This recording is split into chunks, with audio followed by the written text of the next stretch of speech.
अस्सलाम वालेकुम।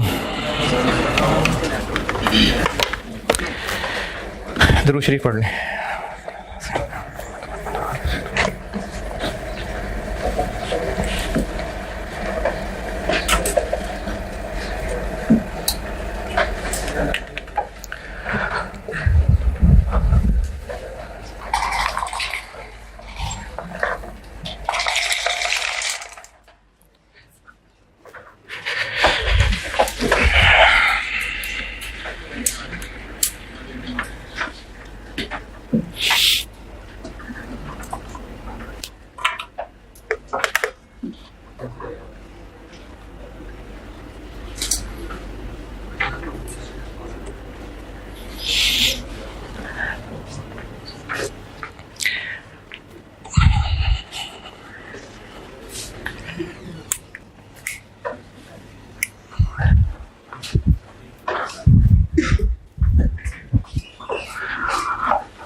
अच्छा, वो ग्रिड भी कहीं थी और वो ये स्केड्यूल भी ना, ठीक है।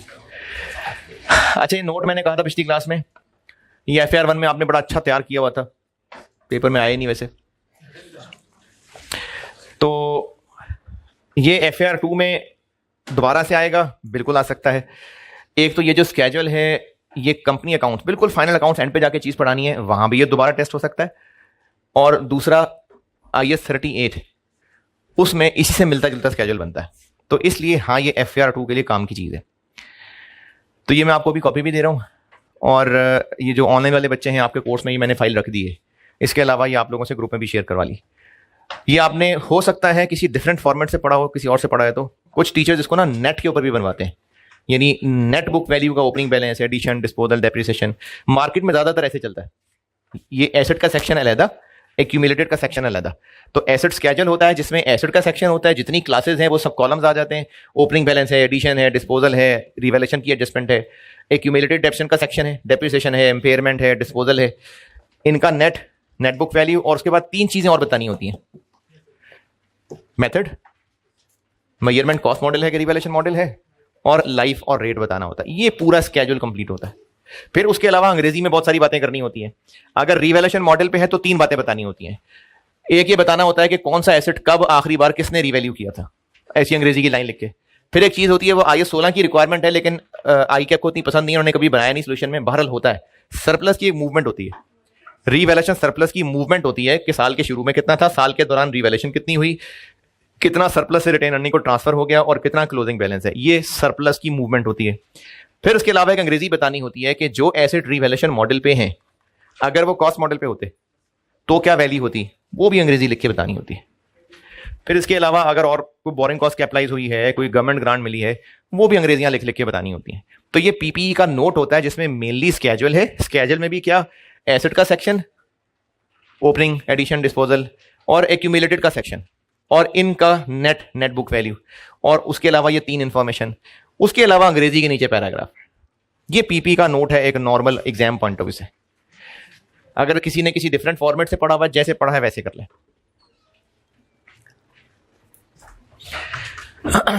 ये मैंने ये ऑनलाइन वाले बच्चों के कोर्स में भी रख दिया, और आप लोगों को ये कॉपीज भी दे दी। अच्छा जी, अब आते हैं FAR 2 पे।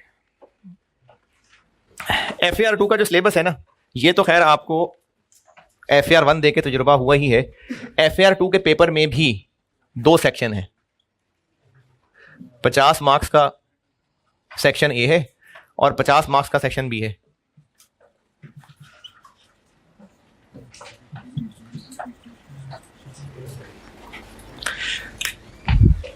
अच्छा, सेक्शन B में क्या होते हैं? सेक्शन B में लॉन्ग क्वेश्चन होते हैं। 3 होंगे, 4 भी हो सकते हैं। 4 के चांस कम है, वैसे 3 ही होंगे long questions. 15 number, 18 number, 20 number. और जो सेक्शन A होता है, इसमें MCQs होते हैं और शॉर्ट क्वेश्चंस होते हैं। शॉर्ट क्वेश्चंस का मतलब है up to 10 marks. 8 number, 7 number, 6 number, 4 number, 9 number, 10 number. तो शॉर्ट क्वेश्चन होते हैं, MCQs होते हैं। ये सेक्शन A में होता है, और सेक्शन B के अंदर 3 बड़े सवाल होते हैं। जो सिलेबस ICAP ने दिया हुआ है, मैंने इसको ना समराइज करके ये ग्रिड्स में बांट दिया। आई कैप के सिलेबस में तो खैर जस्ट लाइनें लिखी हुई हैं, मैंने उनको टॉपिक के नाम दिए। तो ये 3 ग्रिड हैं और इनके मार्क्स से अंदाजा हो रहा है कि इसमें से एक सवाल तो पक्का है, लॉन्ग क्वेश्चन कंफर्म। एक लॉन्ग क्वेश्चन कंफर्म होता है, शॉर्ट भी हो सकता है, 2 लॉन्ग क्वेश्चन भी हो सकते हैं। 2 के चांस कम है वैसे, लेकिन 15-16 नंबर के 2 हो सकते हैं। एक लॉन्ग क्वेश्चन इसमें से कंफर्म होता है और वो कंसोलिडेशन वाला होता है। इसमें से एक लॉन्ग क्वेश्चन और एक शॉर्ट क्वेश्चन, या इवन के 2-3 शॉर्ट क्वेश्चन भी हो सकते हैं। ये बड़ा ग्रिड है सबसे। तो इसमें से जो मैं पहले टारगेट कर रहा हूं वो मैं ये ग्रेड 2 टारगेट कर रहा हूं। और आपसे मशवरा तो किया मैंने, और आखिरकार मैं इस नतीजे पे पहुंचा कि मैं तगड़ा न्यूमेरिकल शुरू करने लगा, क्योंकि ईद की छुट्टियां भी आनी है ना। तो ये अगर मैंने पहले थ्योरेटिकल शुरू कर दिया तो न्यूमेरिकल बीच में आधा रहा होगा। तो मैं चाह रहा हूं कि पहले न्यूमेरिकल वाला पूरा करा दूं, लीजिस। तो इसलिए मैं लीजिस से शुरू कर रहा हूं। लास्ट टाइम भी इसमें से 17 नंबर का सवाल आया।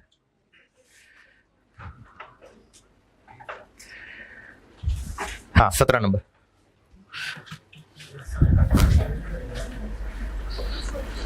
तो मैं अभी आपका सिलेबस स्टार्ट करूंगा। अब FR 2 शुरू हो रहा है और मैं स्टार्ट करूंगा ये ग्रेड 2 लीजिस से।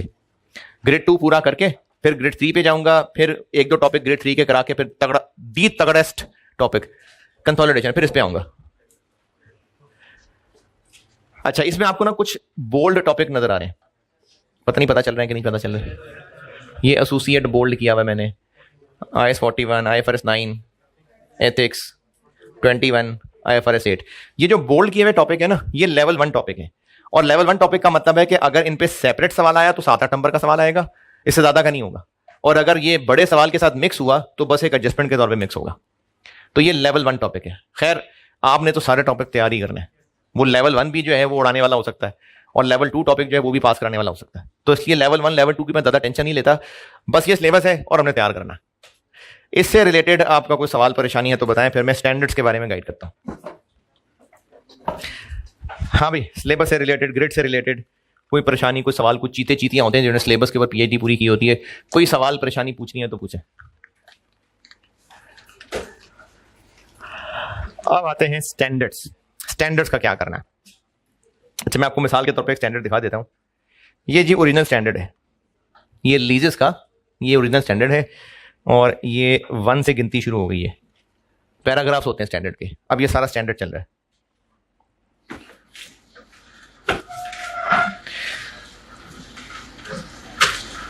बल्कि ये भी स्टैंडर्ड का हिस्सा ही है, बस यहां तक। अच्छा जी, अब ये स्टैंडर्ड्स हैं। तो FR 2 के स्टूडेंट ने क्या करना है? मैंने आपको जो पढ़ाना है ना, उसमें 2 टॉपिक्स के अलावा एक ये एथिक्स और एक ये कंपनीज एक्ट, इन 2 के अलावा बाकी सब स्टैंडर्ड्स हैं। ये सारे स्टैंडर्ड लिखे हुए हैं, यानी आपके सिलेबस में स्टैंडर्ड्स हैं। मैंने करना क्या है? मैंने करना है इनको आपको ना लिखवाना है। कुछ टॉपिक्स हैं जिनके नोट्स दूंगा, एक कंसोलिडेशन और एक ये IFRS 15। इसके नोट्स इसलिए दूंगा क्योंकि इनमें बहुत सारी प्रैक्टिस करानी है, कुछ 50-50 सवाल तक कराने, इसलिए इनके नोट्स लिखवाने में मैं टाइम नहीं लगाऊंगा। जबकि जो बाकी स्टैंडर्ड्स हैं वो मैंने आपको सब डिक्टेट करवाने हैं, बोर्ड पे लिखा करूंगा, जबानी बताया करूंगा, और फायदा होगा उसका। जो सुस्ती के मारे जिसको मौत पड़ती हो वो कर ले, फिर भी है लिख ले, उसका फायदा होगा। अब वो क्या होगा? नोट्स की आपके लेवल पे आके समरी, कुछ शाखें, कुछ दरख्त, कुछ टेबल, इस तरह से ना उसमें भी बीच अपनी तरफ से एग्जाम नोट भी, अपनी तरफ से नसीहतें भी, कुछ उर्दू में, कुछ इंग्लिश में। ये सारा है जो मैं आपके स्टैंडर्ड से आपके नोट्स बनवा रहा हूँ। उनको अच्छी तरह याद कर लें, सफिशिएंट प्रैक्टिस कर लें, हो जाएगा इंशाल्लाह पेपर पास। क्या स्टैंडर्ड ओरिजिनली पढ़ना जरूरी है? मैं उसके पॉसिबल फायदे बता देता हूं, फिर आपने अपना खुद फैसला करना है। पॉसिबल फायदा बताता हूं। एक पॉसिबल फायदा स्टैंडर्ड का यह है कि आप पेपर में बैठे हैं और MCQ सॉल्व करने लगे। अच्छा, अब MCQs क्या स्टैंडर्ड पढ़े बगैर नहीं हो सकते? बिल्कुल हो सकते हैं। जैसे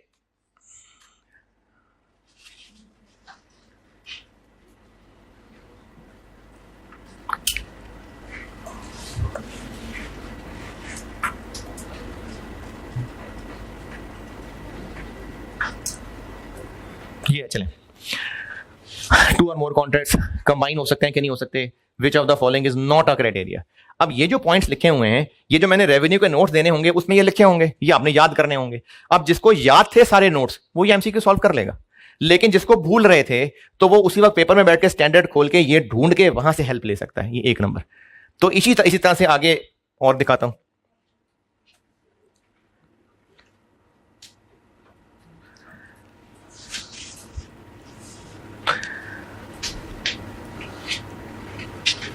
ये which of the following are adjusting events.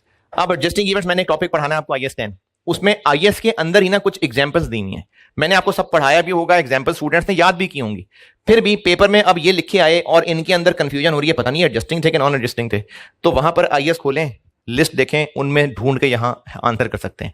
तो पॉसिबल फायदा ये हो सकता है, शॉर्ट क्वेश्चन में भी क्या MCQs में फायदा हो सकता है, लेकिन क्या ऐसा होगा कि आप क्वेश्चन पेपर को स्टैंडर्ड में डालेंगे, हिलाएंगे, नीचे से स्टैंडर्ड सॉल्व होकर निकल आएगा? नहीं। पेपर में खोलेंगे कब? जब पहले जिंदगी में कभी खोल के पढ़ा होगा। तो अगर कोई पेपर में स्टैंडर्ड ले जाना चाहता है तो उससे पहले उसने पढ़ा होगा, तो स्टैंडर्ड ले जाने का फायदा होगा। अच्छा, पॉसिबल फायदा क्या है वो आपको बता दिया, ये पॉसिबल फायदे हो सकते हैं। कोई डेफिनेशन MCQ में आ गई, जैसे ये डेफिनेशन आ गई, ये which two of the following are not included in the definition of control। अब इस तरह की चीजें हैं जो बाज़ औक़ात क्लासेस में उस तरह से नहीं डिस्कस हुई होती, जैसे कई चीजों की डेफिनेशन है उनके ऊपर उस तरह से नहीं ध्यान दिया होगा, पूछ लिया उसने MCQ के अंदर। अब इस तरह की चीजें पॉसिबल फायदा दे सकती हैं अगर MCQ ये IS 7 लेके गए हुए। अब ये 2-3 नंबर का फायदा ये हो सकता है जो MCQ के लिए IS 7 लेके गया हो, लेकिन इस 2-3 नंबर के लिए वो IS पहले पढ़े भी हों, पेपर में इनको बैठ के खोलना, कहां से देखना है, क्या करना है, ये चीज ढूंढना हबड़ दबड़ मची होती है। उसके लिए क्या ये 2-3 नंबर वर्थ हैं कि स्टैंडर्ड को पेपर में खोल के टाइम लगाया जाए या नहीं है? मेरी तरफ से ये रिक्वायर्ड नहीं है। मैं आपको ये नहीं कह रहा लाजमी स्टैंडर्ड पढ़े। कुछ बच्चे मार्केट में वो बाकी टीचर्स की बात कोट करते हैं, जैसे लास्ट टाइम भी ना कोई बच्चे ग्रुप में कहते थे, जो वो टीचर हैं वो तो कहते हैं लाजमी स्टैंडर्ड पढ़ना है। ठीक है, हो सकता है उनको लगता होगा पढ़ना है, मुझे लगता है नहीं पढ़ना है। फिर भी मैं आपको पॉसिबल फायदे बता रहा हूं। तो पॉसिबल फायदा ये है कि MCQs में हेल्प हो सकती है, लेकिन ये पॉसिबल फायदा भी तब होगा जब पहले कभी स्टैंडर्ड पढ़ा होगा। तो ये पॉसिबल फायदे हैं स्टैंडर्ड के। अब इसमें आपने अगर कोई पढ़ना चाहे अगर, तो उसके लिए भी मेरी नसीहत ये है, कितने के आते हैं स्टैंडर्ड पता है? 3, 3.5 नहीं 5,000 के तो नहीं, कैफ के लिए सुना है अलग है कोई, 3,500, 3,500 रुपए इन पॉसिबल 1-2 नंबरों के लिए अगर खरीदने हैं। मैं नहीं कह रहा कि खबरदार जो पढ़े, तो अगर आप पढ़ना चाहें जरूर पढ़े। मैं ये नहीं कह रहा कि स्टैंडर्ड नहीं पढ़ेंगे तो पास नहीं होगा, नहीं, मैं स्टैंडर्ड आपको सारे नोट्स इस वजह से लिखवा रहा हूं कि पास क्या गोल्ड मेडल वाले भी हो सकते हैं। फिर भी कुछ लोगों को जो होता है कि नहीं स्टैंडर्ड पढ़ना है, तो एक पॉसिबल फायदा ये है कोई MCQ क्लिक कर सकता है। अच्छा, इसका मतलब ये नहीं कि स्टैंडर्ड नहीं पढ़ा होगा तो उनको समझ नहीं आएंगे, नहीं, इनमें कुछ MCQs ऐसे भी होंगे जो कॉन्सेप्ट की बेस पे खुद ही जोड़ तोड़ भी इंसान कर लेगा। तो ऐसा नहीं है कि MCQs IS के बगैर हो ही नहीं सकते, बिल्कुल हो सकते हैं। पॉसिबल फायदा बताएं, एक पॉसिबल फायदा ये है। और दूसरा पॉसिबल फायदा यह है कि जब मैंने एक टॉपिक पूरा खत्म करवा दिया विद प्रैक्टिस कंप्लीट, फिर स्टूडेंट ने IS पढ़ा, अब जो पढ़ाया था और उसको IS पढ़ के उसमें से वो चीजें समझ आई, तो कॉन्फिडेंस बढ़ जाएगा। वो कहेगा कि मैंने ओरिजिनल IS भी पढ़ लिया सारा, मुझे ओरिजिनल IS भी सारा समझ आ गया, उससे कॉन्फिडेंस बढ़ जाएगा। ये दूसरा पॉसिबल फायदा है। तो अगर आप में से कोई ये फायदा लेना चाहे, लेकिन not at the cost of other papers, ये नहीं है कि स्टैंडर्ड पढ़ पढ़ के उस पर PhD कर ली और साथ लॉ ऑडिट था वो रह गए, वो अगली दफा से ही। जो पेपर पढ़ने हैं उनका बैलेंस खराब किए बगैर स्टैंडर्ड पढ़ना है, जरूर पढ़े। फिर भी एक और ट्राई, खरीदने से पहले 3,500 रुपए लगाने से पहले मैं किया ये करूंगा कि हर टॉपिक कराने के बाद ना उसका ओरिजिनल IS आपसे शेयर कर लूंगा। जैसे ऑनलाइन वालों को तो मैंने अभी से दे दिया, आप लोगों को भी ना जब IS पढ़ा दूंगा, जैसे लीजिस कराऊंगा, लीजिस खत्म, अब आपसे ग्रुप में शेयर कर लिया, पढ़ के देख ले, अगर लगा के फायदा है फिर खर्चो ना 3,500, वरना क्या करने अब्बा के पैसे खर्च करके। तो इसलिए IS से रिलेटेड मैंने आपको बता दिया पॉसिबल फायदे, MCQs में काम आ सकता है।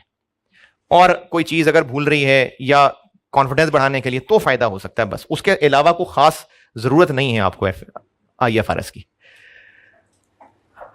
अच्छा हाँ, इस पे वो स्टिकी नोट्स लगा सकते हैं, वैसे किसी ने उसमें लिखना हो, बूटियां बनानी हो, वो उसके अपने ऊपर है, अलाउड नहीं है। अच्छा जी, IS से रिलेटेड आप बताएं जिसने जो सवाल पूछना है, क्या IFRS पढ़ने हैं, नहीं पढ़ने हैं, क्यों पढ़ने हैं, कितने पढ़ने हैं? IS से रिलेटेड किसी की कोई कंफ्यूजन? ओरिजिनल IS से रिलेटेड किसी का कोई सवाल? किसी ने पढ़ने है वैसे? किसी का इरादा है? चलो है, अच्छा लंबी कहानी तो सुना दी यार है। देखें, कुछ IS तो सारे ही पढ़ने पड़ेंगे, कुछ हैं जो आपके सिलेबस से बाहर की चीजें हैं, जैसे लीजिस के अंदर काफी सारा कुछ है वो सिलेबस से बाहर है। तो इसलिए जिसने पढ़ने हो उसको फिर मैं गाइड कर दूंगा कि यहां से यहां तक पढ़ लो, बस काफी। जिसने पढ़ने हो वो फिर जिसने जब जब पढ़ना हो मुझसे तब तक पूछते रहना। शॉर्ट क्वेश्चन में पता नहीं क्वेश्चन किस तरह का है, फायदा अगर ऐसा क्वेश्चन है जिसमें जैसे बातों का स्टैंडर्ड्स के अंदर कुछ आइटम्स की लिस्ट दी होती है, जैसे ये मैं एक और MCQ दिखाता हूं, ये कि वेबसाइट की कॉस्ट में इनमें से क्या क्या ऐड करना होता है। अब इस तरह की लिस्टें होती हैं स्टैंडर्ड के अंदर, वहां से हेल्प मिल सकती है। लेकिन इतना सारा कुछ स्टैंडर्ड में ढूंढना उस 3 घंटे में बैठ के, ये एक और मसला है। तो पॉसिबल फायदे मैंने आपको बता दिए, तो इसलिए फौरन से जाके 3,500 खर्च करके स्टैंडर्ड लेने से पहले ये सारी बातें मेरी तसल्ली से सोच लें। और फिर भी अगर कोई जिद इस बात पे समझे कि नहीं ले लेने चाहिए तो ले लें, मुझे भी ला दें, ले लें। हाँ भाई, स्टैंडर्ड से रिलेटेड कोई सवाल किसी का? अच्छा, बुक मैंने कहा था पैक की बुक लेनी है। हाँ, दूसरे सेक्शन में ना ये भी एक बच्चों का बड़ा सवाल था, और आप भी इस पे हो सकता है कोई सवाल पूछें कि जी पिछले अगर ना बुक लें तो क्या होगा, कोई मसला तो नहीं है। मेरी तरफ से आप किताबें भी ना लें, रजिस्टर भी ना लें, ना पढ़े। देखिए, मैंने तो आपको जो प्रैक्टिस करानी है वो पैक की बुक से क्वेश्चंस करवाने हैं। लेनी है ले लें, 3-4 लोगों ने मिलकर एक बुक यूज करनी है कर लें, कोई बात नहीं, आपका फैसला, आपने क्या करना है। पढ़ना है तो बेटे किताबें, रजिस्टर, इनको प्रेफर किया करें। स्मार्टफोन रखने हैं सारे, हैं स्मार्टफोन रखेंगे सारे, किताबों के ऊपर खरीदें सर, ना खरीदें तो काम चल जाएगा, ना खरीदें। तो मैंने सवालों के लिए पैक की बुक यूज करनी है, अब आप देख लें खरीदनी है कि नहीं खरीदनी है, वो आप फैसला कर लें। हैं FAR2 में ना पास पेपर्स उस तरह से नहीं है जैसे मैं कॉस्ट में करवाता था, क्योंकि FAR2 के अंदर कुछ स्टैंडर्ड सिलेबस से निकले, उन सवालों के अंदर उनका इंपैक्ट शामिल था, कुछ में चेंजेस हुई, तो उसकी वजह से जो किताब में सवाल डाले हुए वो अमेंड करके भी डाले हुए। और ऑटम 19 तक तो मैं उस बुक को अपडेट करता था, फिर मिर्जा साहब ने ले ली, फिर उसमें उन्होंने अपने हिसाब से चेंजेस किए हैं। लेकिन कंसोलिडेशन के मैं अपने नोट्स अलग से दे दूंगा, और कंसोलिडेशन के ऑटम 19 के बाद वाले कंसोलिडेशन के सॉल्यूशंस अपने फॉर्मेट पे अलग से फाइल शेयर कर लूंगा। लेकिन क्वेश्चंस के लिए तो वो किताब चाहिए होगी। ज्यादातर उसमें फास्ट पेपर्स हैं, लेकिन खुद बनाए हुए सवाल भी हैं। हाँ जी, बुक से रिलेटेड और IFRS से रिलेटेड बताएं, फिर लीजिए शुरू करें। हैं नहीं तो वो अवेलेबल है ना ये? हाँ मिले, तो इसमें कोई खास चेंज नहीं की होगी, एक अटेम्प्ट और ऐड कर दी होगी बस। मतलब ये बुक मैं नहीं मेंटेन कर रहा, मिर्जा साहब कर रहे हैं, मेरे ख्याल में उन्होंने अटेम्प्ट ही ऐड करनी होगी, कर दी होगी। IFRS पढ़ने से रिलेटेड, वैसे पढ़ने से रिलेटेड को सवाल को पढ़ना भी चाहिए जिंदगी में कि नहीं जी?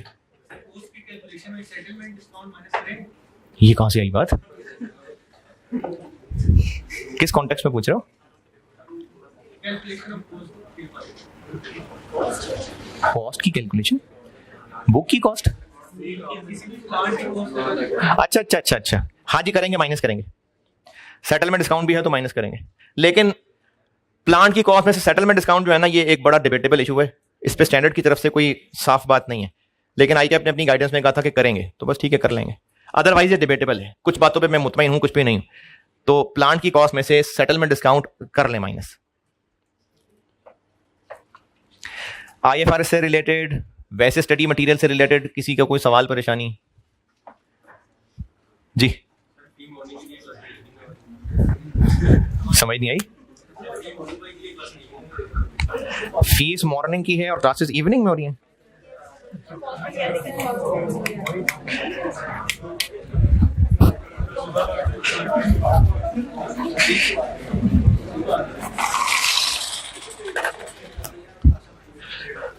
नहीं तो आपसे ये फीस मॉर्निंग इवनिंग क्या के लिए है? मतलब ये कहा है कि ये मॉर्निंग का सेशन है, ये इवनिंग का सेशन है, ऐसी बात हुई है? मतलब उन्होंने ये कहा है कि नासिर साहब की जो क्लास है ये मॉर्निंग वाले बैच में आना है कि इवनिंग वाले बैच में आना है? अगर मॉर्निंग वाले में आएंगे तो ये फीस है, इवनिंग वाले में आएंगे, ऐसी बात हुई?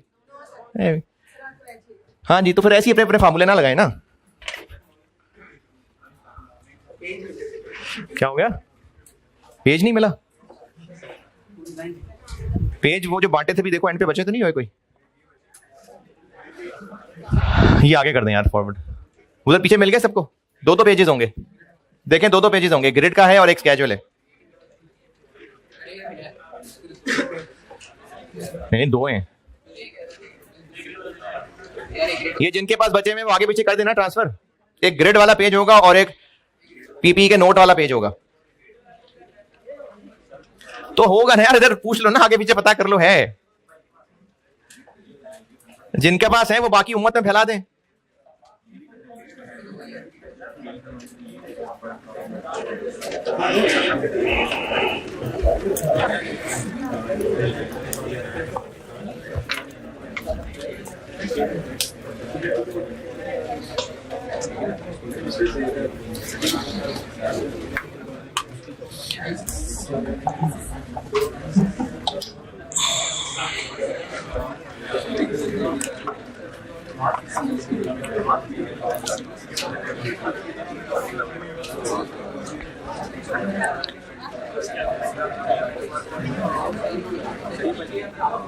ऐश करो यार, ऐश करो।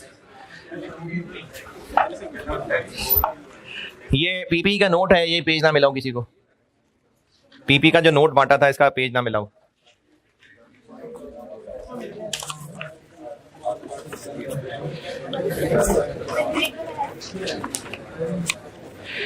अच्छा, ये ग्रिड वाले पेजेस भी हैं, भी ये ना मिले किसी को।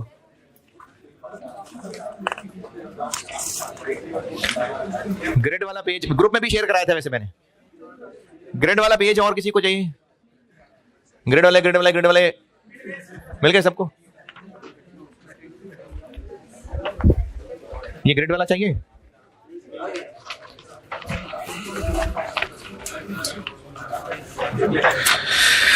चलो भाई बिस्मिल्लाह। FAR2 start.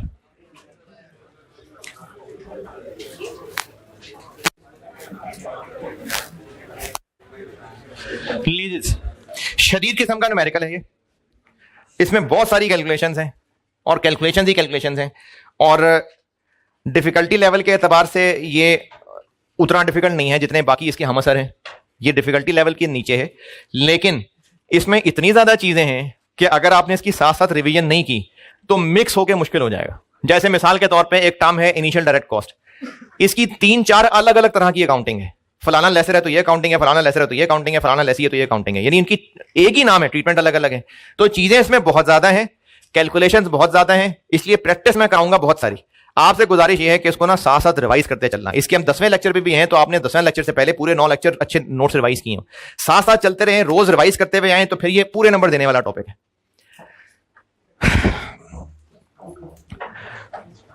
बचपन की अकाउंटिंग में किराए पे कोई चीज ली दी हो तो क्या अकाउंटिंग पड़ी उसकी? आज तक कोई चीज किराए पे ली है, दी है?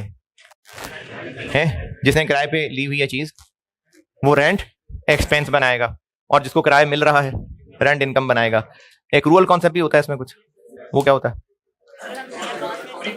प्रीपेड रेंट हो सकता है, रेंट पेएबल हो सकता है। इसी तरह अगर रेंट लेने वाले के पॉइंट ऑफ व्यू से बात करें तो एडवांस रेंट हो सकता है, रेंट रिसीवेबल हो सकता है। सही है।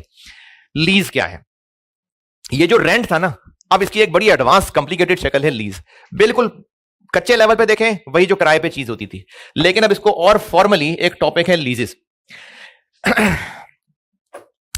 इसमें लीज से स्टार्ट करता हूं कि लीज क्या होती है। हेडिंग दे देना लीज। अच्छा, इसमें न्यूमेरिकल है बहुत ज्यादा, लेकिन उस न्यूमेरिकल के लिए छोटी छोटी चीजें बहुत सारी हैं। मैं कोशिश पूरी करूंगा पूरे FAR2 में ही वैसे कि मैं बहुत स्ट्रक्चर्ड पढ़ाऊं, इसके भी नोट स्ट्रक्चर्ड बनाऊंगा, लेकिन बेटे इसमें रिवीजन साथ साथ बहुत जरूरी है, क्योंकि बहुत सारी चीजें इसके अंदर, बहुत सारी कैलकुलेशंस हैं, बहुत सारी कैलकुलेशंस हैं।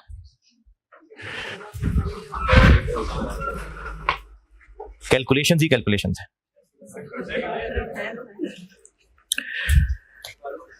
कैलकुलेशंस बहुत है इसमें, लेकिन उससे पहले ना आज इसके कुछ गहरे से कॉन्सेप्ट समझ लें। लीज एक कॉन्ट्रैक्ट है, इसकी मैं आपको ऑफिशियल अंग्रेजी भी लिखवा देता हूं। लीज एक कॉन्ट्रैक्ट होता है, और कॉन्ट्रैक्ट है तो दो पार्टीज के दरमियान कॉन्ट्रैक्ट है। एक पार्टी है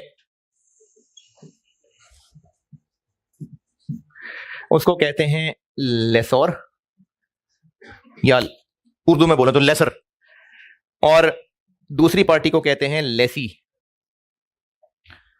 लेसर और लेसी। अब इन दो पार्टीज के दरमियान कॉन्ट्रैक्ट है। कॉन्ट्रैक्ट किस बात का है? कॉन्ट्रैक्ट इस बात का है कि इसका एसेट है, ये एसेट इसको देगा इस्तेमाल करने के लिए, और बदले में ये इसको पैसे देगा। तो लीज एक कॉन्ट्रैक्ट है जिसके नतीजे में एक पार्टी जिसका एसेट है, उसको लेसर कहते हैं, ये दूसरी पार्टी को एसेट यूज करने का राइट दे रहा है, और बदले में ये उसको पैसे दे रहा है। ये कॉन्ट्रैक्ट लीज है। अच्छा, अगर ये नोट करना है तो करें, बल्कि अगर क्या करें, फिर इसकी ऑफिशियल अंग्रेजी बताता हूं। इतना लिखें, ये लीज की हेडिंग जरूर दे देना। ये तो है ना IS, ये तो मैंने IS का नाम लिखा है, ये IS है, IFRS 16 लीजेस। IS की हेडिंग हो गई। अब मैंने एक हेडिंग दी है लीज की, इसके ऊपर कुछ गहरी बातें थ्योरेटिकल भी कॉन्सेप्चुअल कर लें, फिर न्यूमेरिकल की तरफ जाएंगे। तो लीज हेडिंग दी है मैंने सबसे पहली, लीज को डिस्कस कर रहा हूं। ये मैंने एक रफ सा ये एक पिक्चर कहने बनाई है। अब मैं लीज की डेफिनेशन बताता हूं और फिर उसके बाद कुछ और जरूरी, थोड़ी मुश्किल अंग्रेजी लेकिन जरूरी अंग्रेजी बताता हूं। इतना लिख लें, बाकी बताता हूं आगे। यहां तक नोटेड? अच्छा, अब एक अंग्रेजी लिखिए। Lease is a contract, lease is a contract. ये सारा एफआर 2 ना अच्छी तरह याद रखना है, जो जो कुछ लिखवा रहा हूं उसको याद रखिएगा। Lease is a contract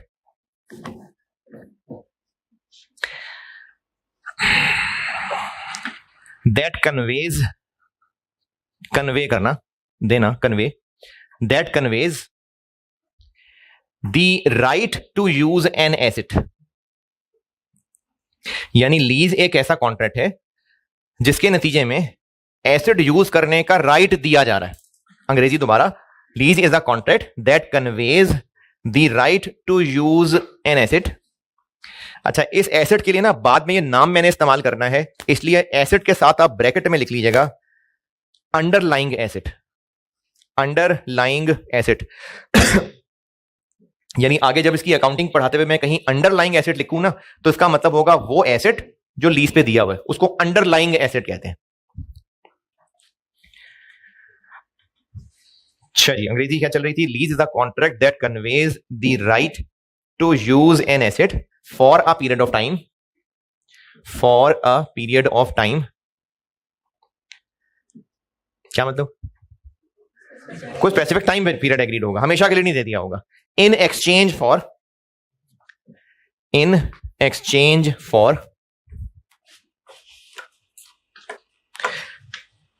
consideration. अच्छा, इन एक्सचेंज फॉर कैश नहीं जरूरी है, ये तो मैंने वैसे कैश लिख दिया। कंसिडरेशन कोई और हो सकता है, वो उसको बदले में कोई गुड्स देना शुरू कर दे, एनी अदर एसेट भी हो सकता है। इन शॉर्ट, लेसर का एसेट है, वो लेसी को यूज करने के लिए दे रहा है कुछ एग्रीड पीरियड के लिए, और बदले में ये उसको कुछ कोई पेमेंट कर रहा है। कैश पेमेंट भी हो सकती है, बदले में गुड भी सप्लाई कर सकता है, तो ये कॉन्ट्रैक्ट लीज है।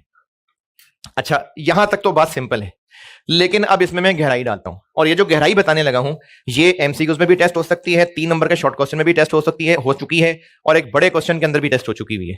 तो ये अंग्रेजी मुश्किल होगी इसकी, इसलिए मैं पहले आपको समझाता हूं, अंग्रेजी उसके बाद लिखाऊंगा।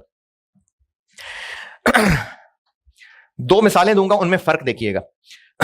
अगर एक बिल्डिंग है, हॉस्टल की बिल्डिंग है। अच्छा, पढ़ा तो स्टैंडर्ड रहा हूं, स्टैंडर्ड बिजनेसेस पे अप्लाई होते हैं, लेकिन मिसालें इंडिविजुअल की भी दे रहा हूं। एक हॉस्टल है, उसमें 30 कमरे हैं। एक स्टूडेंट ने एक कमरा ले लिया किराए पे, अब उसको सेकंड फ्लोर वाला रूम नंबर 3 किराए पे मिल गया। अब वो रूम नंबर 3 सेकंड फ्लोर ये उस स्टूडेंट के पास किराए पे है, वो उसमें पढ़े जो मर्जी करे, इस रूम की उसने हर महीने किराया देना है। एक ये मिसाल है। दूसरी मिसाल ये है कि उस हॉस्टल वाले ने कहा है कि आपको एक कमरा चाहिए, एक कमरा मिल जाएगा, लेकिन हम जब चाहेंगे आपका कमरा शिफ्ट कर देंगे। यानी आपको अगर हमने कल कहा कि सामान उठाओ रूम नंबर 7 में चले जाओ, तो तुम मुंह नहीं बनाओगे, तुम चले जाओगे। कमरा चाहिए ना, कमरा मिल जाएगा। दोनों मिसालों में फर्क क्या है? नहीं, ओनरशिप नहीं है, एसेट चेंज हो सकता है। पहली मिसाल के अंदर अगर सेकंड फ्लोर पे रूम 3 दिया है, जितना भी टाइम पीरियड तय हुआ है, 2 साल का टाइम पीरियड तय हुआ था, और कहा था जी अटेम्प्ट तुमने कौन सी पहली में पास कर लेना है, 4 साल करना चाहो, 5 साल करना चाहो, 2 साल का टाइम पीरियड तय हो गया। तो पहली मिसाल में सेकंड फ्लोर रूम 3 तय हो गया, ये आइडेंटिफाइड एसेट हो गया। अब यही रूम किराए पे है और ये रूम किसी और को नहीं दिया जा सकता। पहली मिसाल में एसेट आइडेंटिफाइड था, दूसरी मिसाल में रूम है, वो रूम 3 भी हो सकता है, 7 भी हो सकता है, किसकी मर्जी, कौन चेंज करेगा उसको? ओनर चेंज करेगा। तो फिर ये लीज नहीं है। लीज पहली वाली मिसाल है, दूसरी वाली मिसाल नहीं है। ये मैं आपको ना सारी अंग्रेजी भी लिखवा देता हूं और बार बार समझाऊंगा, तो बेशक फिर इसकी मिसालें उर्दू में खुद अपने अल्फाज में भी लिख लेना। ये 2 मिसालें जो फर्क बताया, समझ आई? और मिसाल देता हूं। एक कंपनी ने अपने स्टाफ की पिक एंड ड्रॉप के लिए एक हाईएस्ट वैन किराए पे ली। अच्छा, अब रेंट अ कार एक बिजनेस था, तो उस कंपनी ने उस रेंट अ कार वालों से एक हाईएस्ट वैन किराए पे मांगी 3 साल के लिए। उन्होंने कहा ठीक है जी, ये गाड़ी है, देख लें 2007 मॉडल है, ये उसका नंबर है, ये गाड़ी हमने आपको दे दी। ड्राइवर जो है सुबह आ जाया करेगा, शाम को आ जाया करेगा। पार्किंग आपके पास खड़ी करनी है आप खड़ी कर लें, नहीं तो ड्राइवर वापस ले आया करेगा। गाड़ी कौन सी है ये बता दी, यही गाड़ी आपके पास है अब 2 साल के लिए। एक ये मिसाल है। दूसरी मिसाल, रेंट अ कार वालों ने कहा हाईएस्ट चाहिए, आ जाया करेगी। अब वो किसी दिन नीली गाड़ी भेज रहे हैं, किसी दिन काली गाड़ी भेज रहे हैं, किसी दिन सफेद गाड़ी भेज रहे हैं, गाड़ी चाहिए ना, मिल जाएगी। इन दोनों मिसालों में क्या डिफरेंस है?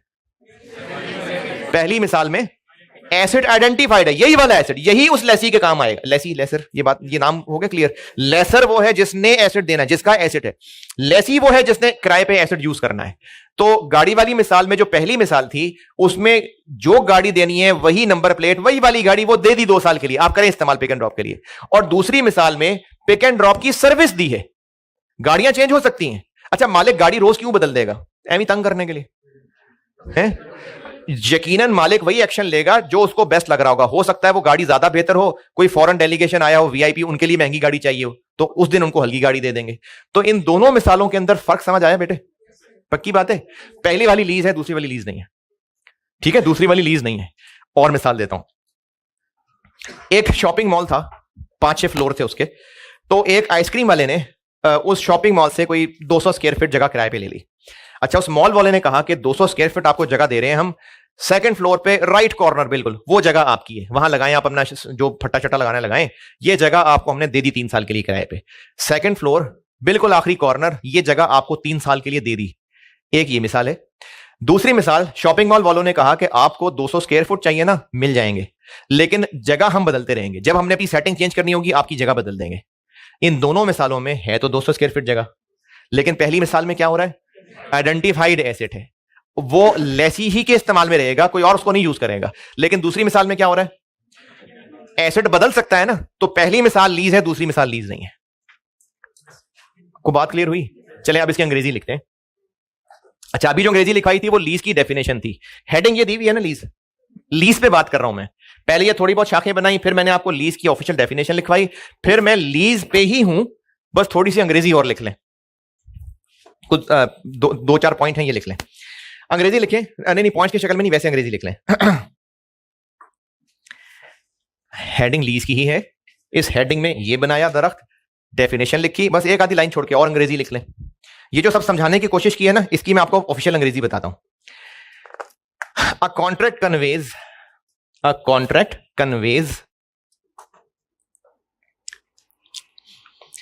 The right to control. ये अंग्रेजी बेटे याद भी करनी है, ये सारी अंग्रेजियां याद भी करनी है।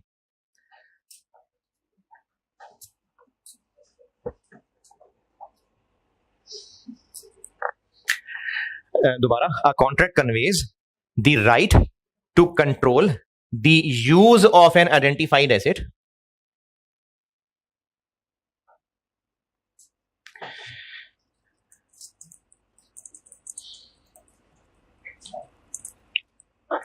for a period of time,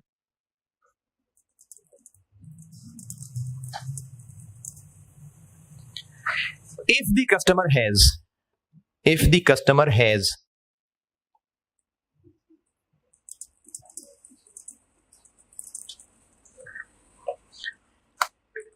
comma की स्पेलिंग मैंने बोला ना, कॉमा लगाने को कह रहा हूं, कॉमा। throughout the period,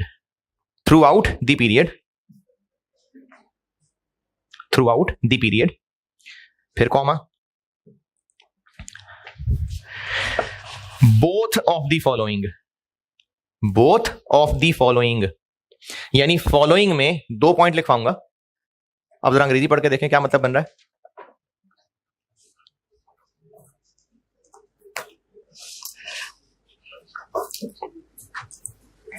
चले, जिनको कोई मतलब समझ नहीं आ रहा और मिसाल देता हूं। ये बिल्डिंग वैसे तो पैक की ओन्ड है, लेकिन मिसाल ले लेते हैं कि किराए पे है। अगर बिल्डिंग ये पैक वालों ने किराए पे ले ली तो स्कोप तो डिफाइन होगा,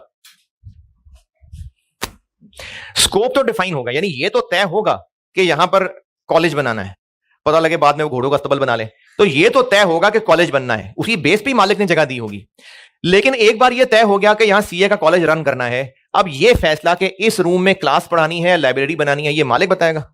नहीं, पैक का डिसीजन है। पैक वालों को उन्होंने ये जगह दे दी और स्कोप डिफाइन हो गया कि यहां पर क्या क्या करना है, क्या नहीं करना है, सब मोटी मोटी बातें तय हो गई। अब ये पैक वालों की मर्जी है कि इसको कैसे यूज करना है। इस मर्जी को ये पहली अंग्रेजी की लाइन में बताया हुआ है कि ये जो लीज है, इसके नतीजे में राइट कन्वे तभी होगा if customer has both of the following, और शुरू में नहीं, कब? Through out the period. Following के बाद 2 पॉइंट्स बताऊंगा, 2 राइट्स हैं आप कह लें, तो इस बात का मतलब यह है कि अगर ये दोनों के दोनों राइट्स कस्टमर के पास सारा वक्त मौजूद रहे तो ये लीज है। समझ आ रही बात? अब वो बोथ क्या है? Number 1, both of the following में number 1, the right to obtain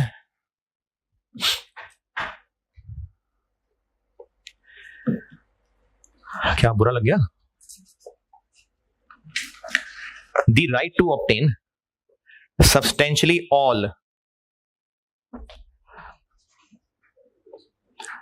point number 1 repeat कर रहा हूं, the right to obtain substantially all of the economic benefits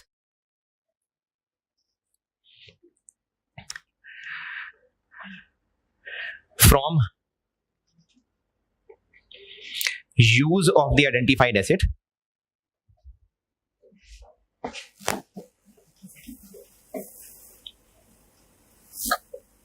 within the defined scope of contract, within the defined scope of contract.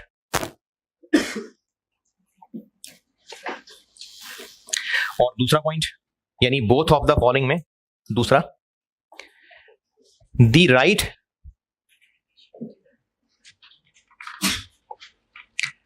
To direct, the right to direct the use of the identified asset, the right to direct the use of the identified asset.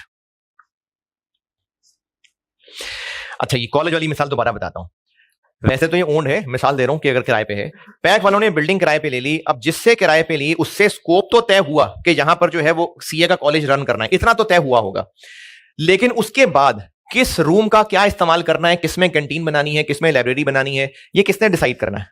Pack ने ना। ये दूसरे point का मतलब है, right to direct the use, ये पैक ने डिसाइड करना है कि किसका क्या यूज करना है। अच्छा, अब इस बिल्डिंग को अगर 10 साल के लिए किराए पे ले लिया तो इस बिल्डिंग से क्या फायदा लिया जा सकता है? 4 दीवारी है, छत है, यूज कर सकते हैं, तो पैक वो यूज कर सकता है, जो इससे फायदे लिए जा सकते हैं पैक यूज कर सकता है। ये पहले पॉइंट का मतलब है। यानी इस सारी अंग्रेजी का कंक्लूजन ये है कि लीज पे कोई एसेट दिया हो, वो लीज तब है अगर डिफाइंड स्कोप के तहत आइडेंटिफाइड एसेट लेसी के हवाले कर दिया, अब वो मर्जी है जैसे इस्तेमाल करे। समझ आई बात? तो लीज में जरूरी होता है कि आइडेंटिफाइड एसेट हो जो लेसी के हवाले किया हो, और लेसी के पास अब राइट है कि वो उसको कैसे यूज करेगा। और मिसाल देता हूं, एक ट्रिप जाना था ऑफिस के लोगों को लेके, तो उसके लिए एक कोस्टर अरेंज की। अब कोस्टर से तय हो गया कि हमने मरी लेके जाना है और 4 दिन हमने कोस्टर रखनी है, रास्ते में देखेंगे रुकना होगा तो। अब वो जो कोस्टर 4 दिन के लिए किराए पे ली, ड्राइवर बेशक उन कोस्टर वालों का था। अब रास्ते में गुजरात में अगर खाला के घर रुकना है तो भी रुक जाए, मर्जी है हमारी। 4 दिन के लिए कोस्टर हमारी है। अब चाहे हम उसको रुक रुक के मरी पहुंचाएं, चाहे पहले दिन मरी जाके वहीं पे खड़ा कर लें, चाहे उसको घुमाते फिराते रहें, पेट्रोल हमने डालना है, 4 दिन का किराया देना है। एक मिसाल। दूसरी मिसाल, यहां से कोस्टर जा रही थी सीधी मरी, वहां पे 15 टिकटें बुक कराई और उस कोस्टर में सवारियां बिठा दी। अब रास्ते में खाला के घर रोकेगा वो हमारे हैं? कोस्टर को कहां कैसे इस्तेमाल करना है कौन फैसला करेगा? वो कोस्टर वाला फैसला करेगा। तो दूसरी मिसाल लीज की नहीं है, पहली मिसाल लीज की है। तो जो एसेट लिया जा रहा है, पहली बात कि वो आइडेंटिफाइड है, एसेट नहीं बार बार बदला जाएगा, और वो लेसी के हवाले कर, लेसी कौन? जिसने एसेट इस्तेमाल करना है, लेसी के हवाले कर दिया। अब लेसी की मर्जी चलेगी एसेट कैसे यूज होना है, तो ये लीज है। ओके, अच्छा, अब ये वाली अंग्रेजी तो हो गई पूरी जो मैंने लिखवानी शुरू की थी कि contract conveys the right to use अगर बोथ ऑफ द फॉलोइंग। अब एक लाइन छोड़ के और अंग्रेजी लिखें जिसको आप एक्सेप्शन कह सकते हैं, लेकिन ना कहें एक्सेप्शन। एक्सेप्शन नहीं कहना, वैसे समझाने के लिए बोल रहा हूं कि वो एक्सेप्शन हो सकती है, बल्कि एक्सेप्शन का वर्ड सही नहीं है, वो एक कह लें कि एक लिमिटेशन हो सकती है कि अगर ये हो गया तो लीज नहीं है। तो एक लाइन छोड़ के वैसी अंग्रेजी और लिखें। लीज की हेडिंग दी, ये शाखें बनाई, ऑफिशियल डेफिनेशन लिखी, फिर ये सारी अंग्रेजी लिखी, फिर एक और अंग्रेजी बता रहा हूं। ये सारा कुछ मैं लीज की हेडिंग में बता रहा हूं। A customer does not have a customer does not have the right to use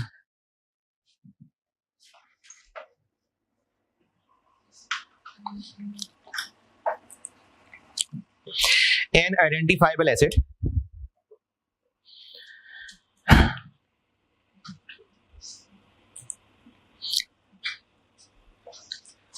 if the supplier has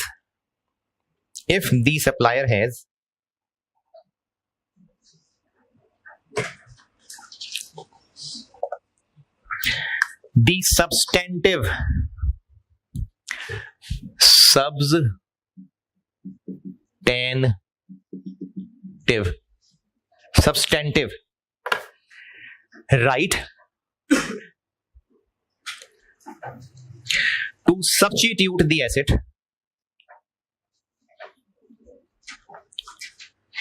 throughout the period of use. अंग्रेजी रिपीट कर रहा हूं. A customer does not have the right to use an identifiable asset if the supplier has the substantive right to substitute the asset throughout the period of use. अब इस मुश्किल अंग्रेजी का मतलब क्या है? इससे पहले वाली बात आई समझ. लेसी को आइडेंटिफाइड एसेट हवाले हो गया. अब जितना टाइम पीरियड तय हुआ है, जो स्कोप तय हुआ है, लेसी अपनी मर्जी से एसेट यूज करेगा, तो ये लीज है.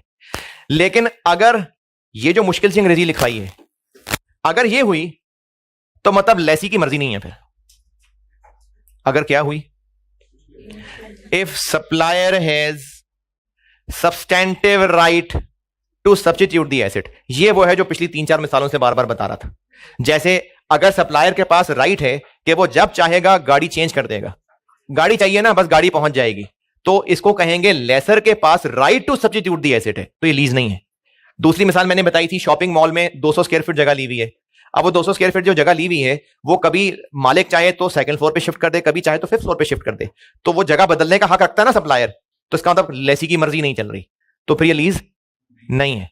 तो सप्लायर के पास अगर सब्सटेंटिव राइट टू सब्स्टिट्यूट है, तो इसका मतलब लेसी की मर्जी नहीं चल रही और कस्टमर की मर्जी नहीं चल रही, तो फिर ये कॉन्ट्रैक्ट लीज नहीं. कॉन्ट्रैक्ट तो है, ये कॉन्ट्रैक्ट लीज नहीं है.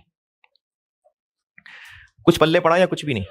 अच्छा, अब ये जो मैंने इतनी सारी मिसालें दी हैं, ये आपको कमरे से बाहर निकलते ही भूल जाएंगी, तो कुछ तो लिखे ना अपने अल्फाज में. कुछ 2-3 मिसालें लिखें. एक मैंने रेंटा कार हाईएस्ट वाली मिसाल दी है, एक मैंने शॉपिंग मॉल वाली मिसाल दी है. दोनों शक्लें लिखिएगा. दोनों मिसालें दोबारा बता देता हूं. एक मिसाल मैंने बताई है, 2 साल के लिए हाईएस्ट वैन किराए पे ले ली. अब वो वैन तय हो गई कि ये वाली वैन है जो सुबह शाम आया करेगी, ये लीज है. लेकिन अगर कहा है कि जी कोई ना कोई वैन पहुंच जाएगी, तो ये लीज नहीं है. दूसरी मिसाल मैंने शॉपिंग मॉल वाली दी है कि 200 स्क्वायर फीट की जगह अगर ये तय हो गया कि फर्स्ट फ्लोर पे 4 नंबर दुकान आपकी है, तो बस ये लीज है. लेकिन अगर ये तय नहीं हुआ और कहा कि आपको जगह चाहिए ना, मिल जाएगी, कभी हम फर्स्ट फ्लोर पे डाल देंगे, कभी सेकंड फ्लोर पे डाल देंगे, तो फिर लीज नहीं है. तो ये दोनों मिसालें अपने अल्फाज में लिखें जरूर जी. लीज के अंदर पहली दफा पढ़ रहे हैं, रिपीट कर रहे हैं, पहली दफा. सब लीज बिल्कुल होती है, और ये होगी इंशाल्लाह C5 में. सब लीज होती है, बिल्कुल होती है. सब लीज होती है कि किराएदार ने किराए पे ली बिल्डिंग और आगे किसी को किराए पे दी, जिसको सब लीज कहते हैं. लेकिन ये पढ़ेंगे आप C5 में. टैक्स में है. अच्छा. हाँ, ये IFRS 16 में है, लेकिन C5 में.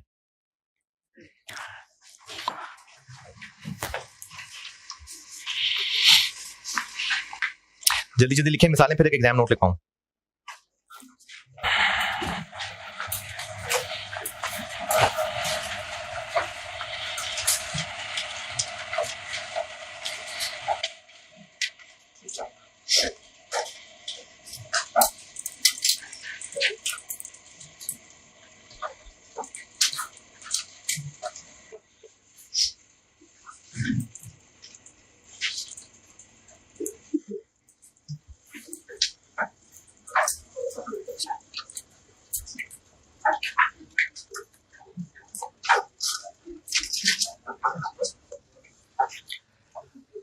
कितना अच्छा लगेगा जी. रिस्ट्रिक्शंस जैसे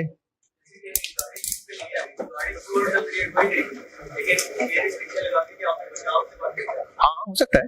बिल्कुल हो सकता है, मतलब ये कंडीशंस देखो ना, with in the defined scope ना, तो बिल्कुल हो सकता है। पैक वालों ने ये बिल्डिंग किराए पे ले ली और वो कहें कि जी आप इसके साथ जो मर्जी करें, अब वो तोड़ के यहां पर प्लाजे बना लें, तो ये तो मालिक नहीं अलाउ करेगा। तो इसलिए रिस्ट्रिक्शंस बिल्कुल होंगी, स्कोप डिफाइन होगा।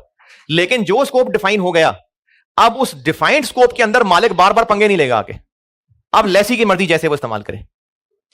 मिसालें लिखी, फर्क समझ आया कि नहीं? अच्छा, अब एग्जाम नोट अपने अल्फाज में खुद ही लिख लेना, उर्दू पंजाबी पश्तो जैसे मर्जी लिख लीजिएगा।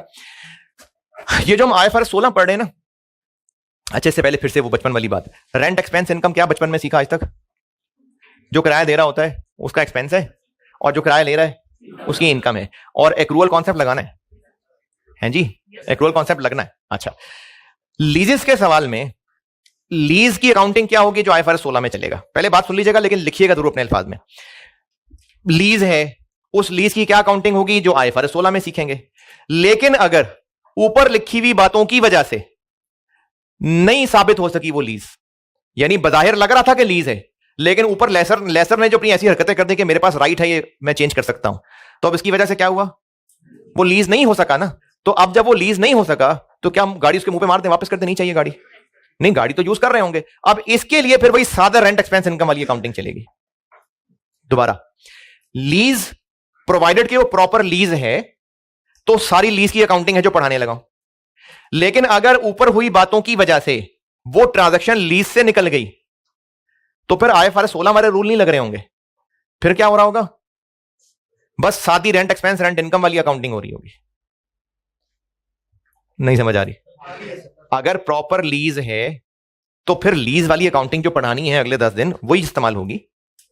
लेकिन अगर ऊपर हुई बातों की वजह से वो लीज से बाहर होगी ट्रांजैक्शन, ऊपर हुई बातें कौन सी अभी जो की हैं कि कस्टमर के पास राइट नहीं है, सप्लायर अपने पास राइट रखा हुआ है इसको यूज करने का, तो इन हरकतों की वजह से वो लीज से बाहर निकल जाएगी ट्रांजैक्शन।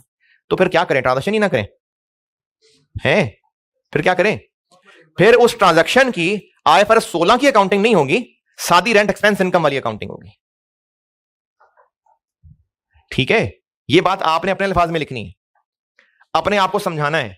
लिखना है कुछ तो लिखो ना यार, लिख लिया तो लिखना यार, कुछ तो लिखें। अगर कॉन्ट्रैक्ट प्रॉपर लीज है तो लीज की अकाउंटिंग होगी जो IFRS 16 में सिखानी है। लेकिन अगर ऊपर हुई बातों की वजह से वो ट्रांजैक्शन लीज से आउट हो गई, तो फिर ये लीजेस वाली अकाउंटिंग नहीं चलेगी, सादी रेंट एक्सपेंस इनकम वाली अकाउंटिंग चलेगी जो बचपन में सीखी है।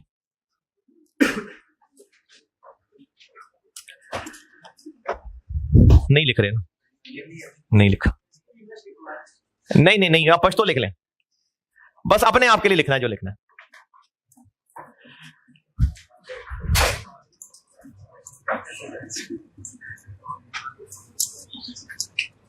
चले कल इंशाल्लाह इसका डेबिट क्रेडिट करते हैं। ठीक है जी, अल्लाह हाफिज़।